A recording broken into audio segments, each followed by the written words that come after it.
diajarin tentang tata surya. Tapi yang nggak pernah diajarin di sekolah adalah seberapa besar sebenarnya alam semesta itu sendiri. Coba lihat bulan, di gambar ini deket, padahal dia tuh aslinya sejauh ini. Jaraknya itu bisa muat kurang lebih sampai 30 bumi kalau dijejer. Dan itu baru bulan. Gimana yang jauh-jauh kayak planet lain atau galaksi lain? Makanya siap-siap, kita bakalan mulai perjalanan mengungkap seberapa besar alam semesta ini.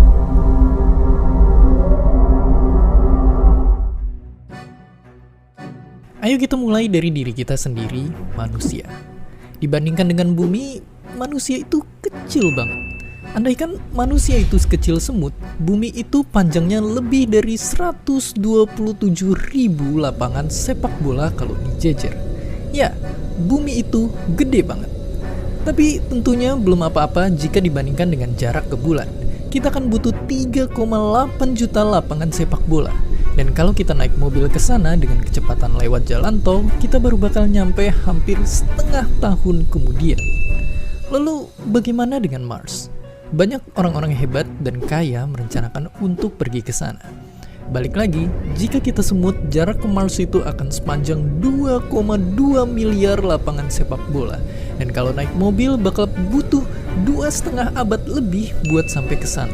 Atau butuh rata-rata 8 generasi, atau nunggu cicit kalian punya cicit, lalu cicit dari cicit kalian itu punya anak. Barulah anak dari cicit-cicit kalian bisa sampai ke Mars dengan naik mobil. Itu baru Mars. Apa jadinya kalau kita pengen ke ujung tata surya sampai Neptunus? Kalau naik mobil, tebak kita akan butuh waktu berapa? Kita akan butuh waktu 5.000 tahun lebih, atau tak terhitung berapa generasi yang pasti itu kayak kita nyetir dari zaman piramid baru dibikin dan nyampenya baru hari ini. Apakah otak kalian udah pusing? Itu baru tata surya kita. Kencangkan sabuk kalian karena ini baru awalnya saja.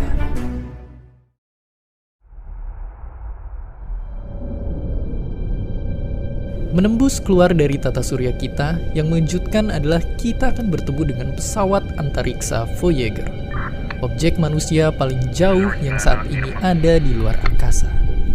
Voyager baru bisa dicapai 23.000 tahun dengan mobil, dan Voyager melaju begitu cepat, yaitu 61.500 km per jam, atau kecepatannya Voyager itu 192 kali lebih cepat dari mobil Ferrari. Dari sudut pandang Voyager, matahari udah terlihat cuma kayak setitik bintang di angkasa. Tapi meskipun setitik, kekuatan matahari masih bisa menarik jutaan komet dan benda langit lainnya untuk membentuk wilayah yang dinamakan Earth Cloud. Dengan kecepatan Voyager yang gila, sejarahnya dia berhasil keluar dari tata surya kita dalam waktu 35 tahun. Tapi untuk Voyager bisa keluar dari Earth Cloud ini, dia butuh waktu sekitar 30.000 tahun. Namun, Earth Cloud ternyata hanyalah satu bagian dari wilayah yang bernama Local Interstellar Cloud. Di sini kita udah nggak masuk akal pakai satuan kilometer karena udah gila banget. Kita akan pakai pengukuran jarak yang nama kerennya adalah tahun cahaya. Buat bisa bayangin tahun cahaya itu kayak gimana, sekarang bayangin kayak gini. Kita sering banget banding-bandingin mobil tercepat di dunia. Mungkin nggak ada habisnya. Tapi pernah nggak kalian bayangin apa yang sebenarnya paling cepat di dunia ini? Kalau kalian kenal Albert Einstein, dia yang nemuin bahwa di dunia ini objek yang paling cepat itu sama sekali bukan mobil Ferrari, tapi sesuatu hal yang dekat dengan kita, cahaya. Nggak ada yang lebih cepat lagi dari cahaya. Tapi meskipun dengan kecepatan sekitar 1 miliar kilometer per jam aja, cahaya masih butuh waktu 4 tahun lebih buat nyampe di bintang paling terdekat kita, Alpha Centauri. Dan butuh waktu 30 tahun bagi objek tercepat di alam semesta ini untuk bisa nyampe dari ujung ke ujung. Dan pastinya nggak berhenti di situ. Kalau kita zoom out lagi, kita bisa ngelihat keseluruhan dari galaksi kita berada. Galaksi Bima Sakti atau Milky Way. Kira-kira ada sekitar 100 miliar sampai 400 miliar bintang kayak matahari, dan sekitar 800 miliar sampai 3,2 triliun planet di galaksi kita ini. Yang mengerikan adalah, mungkin di sini terlihat penuh dengan bintang. Namun tahukah kalian ada jutaan bahkan mungkin miliaran planet yang hidup di kegelapan.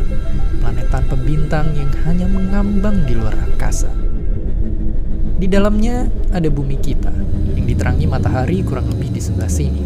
Dan kira-kira dari bumi, bintang yang bisa kita lihat pakai mata telanjang itu cuma sebesar ini. Ya, jarak pandang kita cuma sebesar ini. Tapi, ayo menghela nafas, karena ternyata galaksi kita yang super raksasa dengan triliunan planet dan bintang hanyalah satu dari 54 galaksi berbeda yang ada di lokal group. Dan ayo sekali lagi menghela nafas, karena lokal group sendiri hanyalah bagian yang sangat mungil dari Virgo Supercluster. Di sini ada lebih dari 2000 galaksi kayak galaksi kita yang masing-masing ada isi bintang dan planetnya yang udah gak kehitung berapa triliun yang pastinya angka nolnya udah ngalahin inflasi rupiah. Tapi selama kalian masih nonton video ini, jangan berhenti menghela nafas karena Virgo Supercluster sendiri ternyata hanyalah bagian sangat kecil dari Laniakea Supercluster. Pada skala ini, tiap titik kecil yang kita lihat adalah galaksi. Ini adalah wilayah angkasa yang isinya ada lebih dari 100.000 galaksi kayak kita di dalamnya. Lalu apakah kita udah sampai akhir? Dan bisa ditebak jawabannya sama sekali enggak. Karena supercluster kita ini ternyata hanyalah bagian yang bukan lagi kecil, bukan lagi mungil, tapi benar-benar udah kayak debu di observable universe atau wilayah alam semesta yang bisa kita amati. Disinilah rumah dari lebih 2 triliun galaksi yang tak terhitung berapa banyak bintang dan planet di dalamnya dan menjadi ujung batas pengetahuan kita manusia tentang besarnya alam semesta untuk sekarang. Di luar ini tentunya masih ada lagi, hingga sekarang masih menjadi misteri, karena kita hanya bisa melihat bagian ini dari alam semesta. Yang kita tahu sekarang lewat fisika, alam semesta di luar pengamatan kita sedang bertumbuh terus, lebih cepat dari kecepatan cahaya. Banyak dari ilmuwan menduga bahwa bahkan semesta kita ini hanyalah satu bagian dari miliaran semesta-semesta besar lainnya, yang saat ini ujungnya masih menjadi satu misteri besar yang belum terpecahkan. Mungkin video ini pada akhirnya bukan mengajarkan seberapa besar alam semesta, tapi justru mengajarkan seberapa kecilnya kita di alam semesta ini. Tapi janganlah langsung merasa hidup kalian tak ada artinya. Justru kita, spesies kecil yang hidup di planet biru ini, berani berpikir besar. Sebesar alam semesta menembus batas pengetahuan kita. Pada akhirnya, inilah kita, sebuah titik kecil biru di begitu luasnya alam semesta, seperti yang disampaikan oleh Carl Sagan dengan indahnya. From this distant vantage point, the Earth might not seem of any particular interest. But for us, it's different. Consider again that dot. That's here. That's home. That's us. On it, everyone you love, everyone you know, everyone you ever heard of, every human being who ever was, lived out their lives.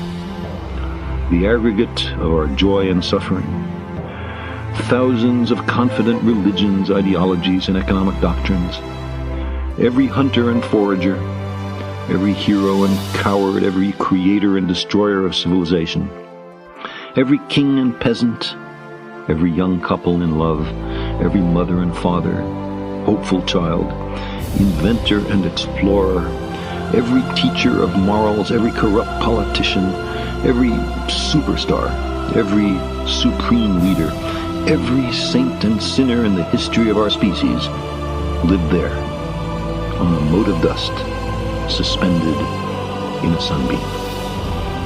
The Earth is a very small stage in a vast cosmic arena.